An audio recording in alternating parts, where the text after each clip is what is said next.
पुणी थे स्वागत आम यूट्यूब चैनल को। आज हूँ 22 एप्रिल 2025 मंगलवार। आज किसी बड़ खबर देखीदे। सपरिवार सह भारत गस्तर आसुँच अमेरिका उपराष्ट्रपति जेडी भ्यान्स।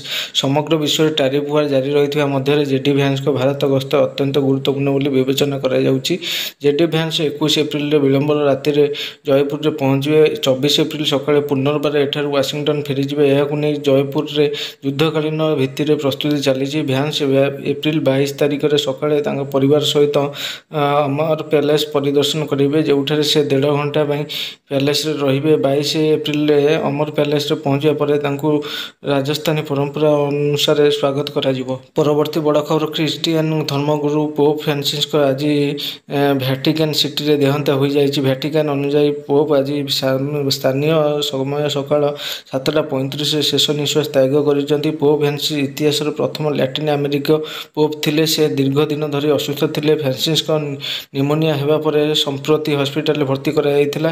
पोप फ्रांसिस मृत्यु खबर भैटिकन सिटी को दि जाएगी। मृत्यु बेलर फ्रांसिस को 88 वर्ष होता बेले मात्र गोटे दिन पूर्व से अमेरिकार उपराष्ट्रपति जेडी भ्यान्स को भेटी। मृत्यु खबर पाइबा पर विश्वर 1.4 बिलियन कैथोलिक शोक बुड़ी जाइछन्ति। परवर्ती बड़ खबर, आज थिला अभिषेक शुणाणी 10म पाली। यह थिला अन्य 9 पाली ठारू भिन्न। कारण सरकार पाखक लोक आसी ना। सरकार आसी लोक अभियोग शुणापी। आज लोकरण्य हो उठी संबलपुर महानगर निगम कार्यालय परिसर। कारण लोक मुख्यमंत्री आसी लोक समस्या और अभियोग शुणापी। मुख्यमंत्री सहित थे सहयोगी 10 जन मंत्री और राज्य प्रशासन विभिन्न विभाग दायित्व थे। अतिरिक्त मुख्य शासन सचिव, प्रमुख शासन सचिव और सचिव स्तरीय अधिकारी गण प्राय 1000 जन ऑनलाइन जरिया पंजीकृत और ऑफलाइन माध्यम प्राय 400 लोक अभियोग ग्रहण कर। परवर्ती बड़ खबर, डेलांगरू निखोज होता 11 वर्षीय आशीर्वाद मृतदेह को उद्धार कर पुलिस। निज घर पाइकना टांकुरी उद्धार कर।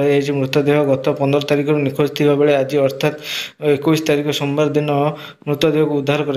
घटना मृतक आका को अटक रखाई। 15 तारिख आशीर्वाद कौन सूचना मिल ना। यह घटना पुलिस छानभिन करने जोरदार कर। तदंत समय संपर्क लोक जेरा कर छाड़ी दी जाता। मात्र पर पुलिस कड़ा नजर रखी रविवार राति टांगी चांदपुर एक ढाबारू पुणी गिरफ करथिले। परवर्ती बड़ खबर, रविवार राति झारखंड जमशेदपुर करणी सेनार राष्ट्रीय उपाध्यक्ष एवं झारखंड राज्य सभापति विनय सिंह को गुली कर हत्या कराई। घटनाटी मांगो बालीगुमा अंचल मिनी पंजाब होटेल निकट एक रास्तार घटी। मोबाइल लोकेशन माध्यम पुलिस मृतदेह उद्धार कर। मुंडे बाजी गुली एवं बाम हाथ में एक पिस्तल बाजी। हत्या पर क्षत्रिय संप्रदाय एवं करणी सेनार कर्मी मध्य आक्रोश देखा मिलता। विक्षोभकारी मैंने जातीय राजपथ 33 और डिनोमा छकरे अवरोध करते हत्याकारी मानक तुरंत गिरफ्त करने दाबी करते। परवर्ती बड़ खबर, आईन श्रृंखला को नहीं बीजेडी विधायक अरुण साहू को जवाब देले आईन मंत्री पृथ्वीराज हरिचंदन। बीजेडी अभियोग उपर कड़ा काउंटर कर पृथ्वीराज कहते अतीत भी अपराध होता से सरकार ना निशा छाड़ी बोधे पूर्व सरकार नेता आईन ता बाटर जीव बोली कहते। एवं आउ 10 मास जी अपराध हो 72 घंटार एक्शन नि गिरफ कोर्ट चालाण सह आवश्यक पड़े एनकाउंटर कौन अपराधी को 1% भी सुरक्षा दि जाऊनी। तेणु विरोधी अधिक चिंतित हूँ ना पृथ्वीराज कहते। परवर्ती बड़ खबर, झारसुगुड़ा पश्चिमबंग एसटीएफ पहुंची तनाखना कर मुर्शिदाबाद दंगा घटना छानभिन करुच्ची। एसटीएफ 15 ऊर्ध्व जन को बनहरपाली थाना पचराउचरा कर। मुर्शिदाबाद अंचल आसी एठारे आत्मगोपन करते कहुच्छी।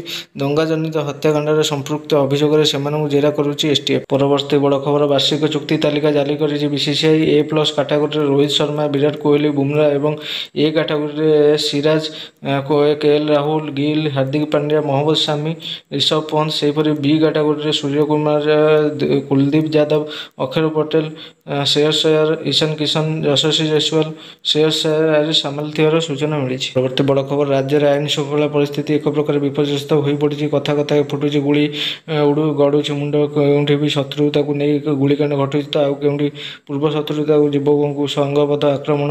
आज ढेंकानाल गुलिकांड घटी जड़े युवक मृत्यु होता बेले गंजाम कविसूर्यनगर युवकों ଆକ୍ରମଣାତ୍ମକ ଆକ୍ରମଣ ହୋଇଛି। ପ୍ରଥମେ 2 ରାଉଣ୍ଡ ଗୁଳି ମାରିଲେ, ମନ ନ ବୁଝିବାରୁ ପଥରରେ ଛେଚି ହତ୍ୟା କଲେ। ଢେଙ୍କାନାଳ ଟାଉନ ଥାନା କାରିଗର ସାହିର ମହେଶ୍ୱର ବେହେରା ଓରଫ ଟିଟନକୁ ପୂର୍ବ ଶତ୍ରୁତାକୁ କେନ୍ଦ୍ର କରି ହତ୍ୟା କରିଛନ୍ତି ଦୁର୍ବୃତ୍ତ। ନିରାପତ୍ତା ବୃଦ୍ଧି ଏବଂ ଭିତ୍ତିଭୂମିରେ ଉନ୍ନତି ଆଣିବା ପାଇଁ ଭାରତୀୟ ରେଳବାଇ ପ୍ରତିବଦ୍ଧତା ଅନୁଯାୟୀ ଦକ୍ଷିଣ ପୂର୍ବ ରେଳପଥ, ଚକ୍ରଧରପୁର ରେଳମଣ୍ଡଳ ଏପ୍ରିଲ 21ରୁ ଏପ୍ରିଲ 26, 2025 ପର୍ଯ୍ୟନ୍ତ ରାଉରକେଲା ଏବଂ ବରମୁଣ୍ଡା ମଧ୍ୟରେ ଗୁରୁତ୍ୱପୂର୍ଣ୍ଣ ନିରାପତ୍ତା ସମ୍ବନ୍ଧୀୟ ଅନୁକରଣ କାର୍ଯ୍ୟ ହାତକୁ ନେଇଛି।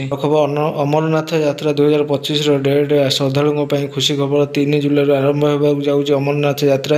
ଏହି ଯାତ୍ରା 9 ଅଗଷ୍ଟ ସୁଦ୍ଧା ଶେଷ ହେବ। ପ୍ରତିବର୍ଷ ଅମରନାଥ ଯାତ୍ରା ଶ୍ରାବଣ ମାସରେ ଆରମ୍ଭ ହୁଏ ଏବଂ ଶ୍ରାବଣ ପୂର୍ଣ୍ଣିମା ତିଥିରେ ଶେଷ ହୋଇଥାଏ। ଅମରନାଥ ଧାମ ଭକ୍ତମାନଙ୍କ ପାଇଁ ଅତ୍ୟନ୍ତ ଧାର୍ମିକ ଏବଂ ପୁଣ୍ୟର ଯାତ୍ରା ବୋଲି ବିବେଚନା କରାଯାଉଛି। ଯେଉଁମାନେ ଏହି ଯାତ୍ରା ବିଷୟରେ ଜାଣିଛନ୍ତି କିମ୍ବା ଶୁଣିଛନ୍ତି, ସେମାନେ ନିଶ୍ଚିତ ଭାବରେ ଜୀବନରେ ଥରୁଟିଏ ଅମରନାଥ ଯାଇ ଦର୍ଶନ କରିବାକୁ ଚାହାନ୍ତି। 62 ଦିନ ଧରି ଚାଲିବାକୁ ଥିବା ଅମରନାଥ ଯାତ୍ରା ପାଇଁ ଏପ୍ରିଲ 14 ତାରିଖରୁ ଉଭୟ ଅଫଲାଇନ୍ ଏବଂ ଅନଲାଇନ୍ ମାଧ୍ୟମରେ ପଞ୍ଜୀକରଣ ଆରମ୍ଭ ହୋଇସାରିଛି। ଯଦି ଆପଣ କେହି ବି ପଞ୍ଜୀକରଣ ଏବଂ ଅମରନାଥ ଯାତ୍ରା ବିଷୟରେ ବିସ୍ତୃତ ତଥ୍ୟ ଚାହୁଁଛନ୍ତି, ତାହେଲେ ତାଙ୍କ ୱେବସାଇଟ୍ରୁ ଯାଇ ଭିଜିଟ୍ କରି ଦେଖିପାରିବେ।